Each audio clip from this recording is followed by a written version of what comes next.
Olá, pessoal! E aí, como vocês estão com os nossos estudos? Já estão craques? Já estão prontos? A gente vai para mais um aperitivo na nossa questão número 10, antes dos pratos principais que vem aí do nosso curso preparatório para a carreira do MPE.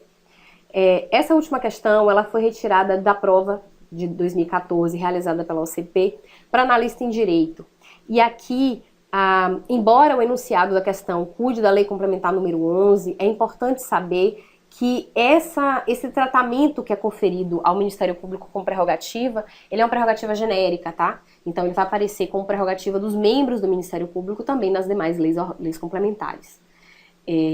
Dentro da realidade do Estado da Bahia, como eu já disse em algumas outras oportunidades, a nossa lei complementar que rege a estrutura do Ministério Público, a Lei Complementar número 11, a Lei Complementar Estadual de 1996.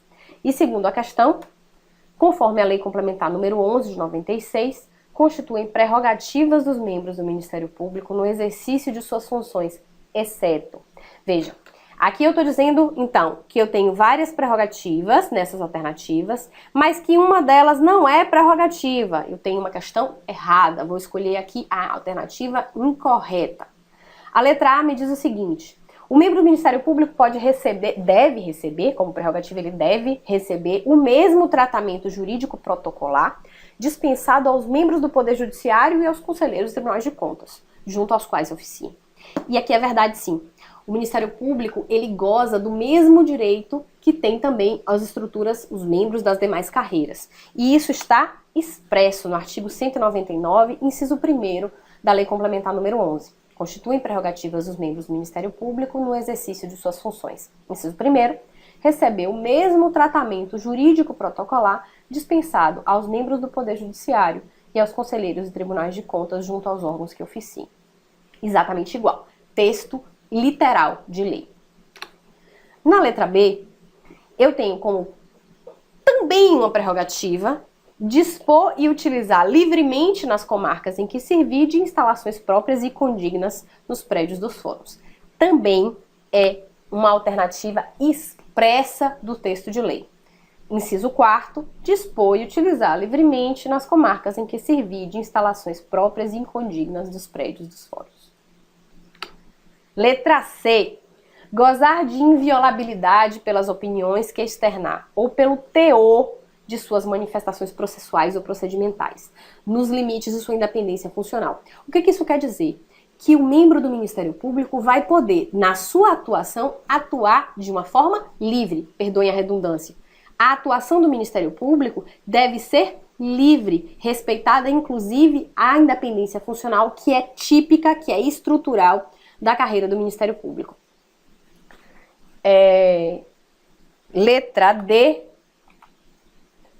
Receber intimação pessoal em qualquer processo e grau de jurisdição através da entrega dos autos com vista. Gente, isso aqui é interessante pelo seguinte: no processo, o dia a dia do processo, normalmente os advogados e as demais partes são intimadas através da publicação no Diário Oficial da União, do Estado, da Justiça, não importa.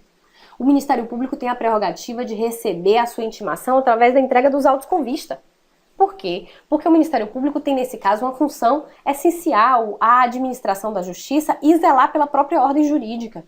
Então, aqui, o próprio inciso, nesse caso, o inciso 18 do artigo 199 da Lei Complementar 11 diz que constitui uma prerrogativa do membro do MP receber a intimação pessoal em qualquer processo, em qualquer grau de jurisdição. Não importa se a gente está falando do juiz da comarca lá do interior da Bahia ou se a gente está falando do Tribunal de Justiça aqui já na capital.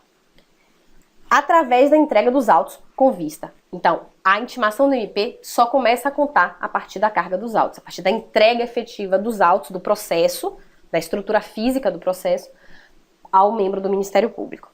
E, por último, a nossa letra E, ser processado e julgado originalmente pelo juiz da comarca, onde exerce o cargo nos crimes comuns de responsabilidade, ressalvadas as exceções de ordem constitucional. Essa questão é a questão errada, a questão incorreta. O membro do Ministério Público não vai ser processado e julgado originalmente pelo juiz, mas sim pelo Tribunal de Justiça. Essa é exatamente a redação do inciso 16 do artigo 199 da Constituição, do artigo 199, inciso 16, da Lei Complementar número 11. Ser processado e julgado originalmente pelo Tribunal de Justiça do Estado. Veja, aqui a gente garante ao membro do Ministério Público que, em caso de crime comum ou em caso de crime de responsabilidade, que o processo corra no Tribunal de Justiça, que é o segundo grau do Poder Judiciário do Estado. Só para esclarecer um pouquinho para vocês, dentro da estrutura do Poder Judiciário, a gente tem o que a gente chama de primeiro grau de jurisdição, que normalmente seriam os juízes das comarcas, e o segundo grau de jurisdição, que é o Tribunal de Justiça. E nesse caso, é uma prerrogativa do membro do Ministério Público ser processado e julgado originalmente pelo tribunal e não pelo juiz da comarca. Essa é, então, a nossa alternativa incorreta à resposta da questão número 10. Ok? Entenderam? Vão lá no artigo 199 e deem uma lidinha. Na dúvida, lembrem de redecorar a casa e colocar isso como papel de parede.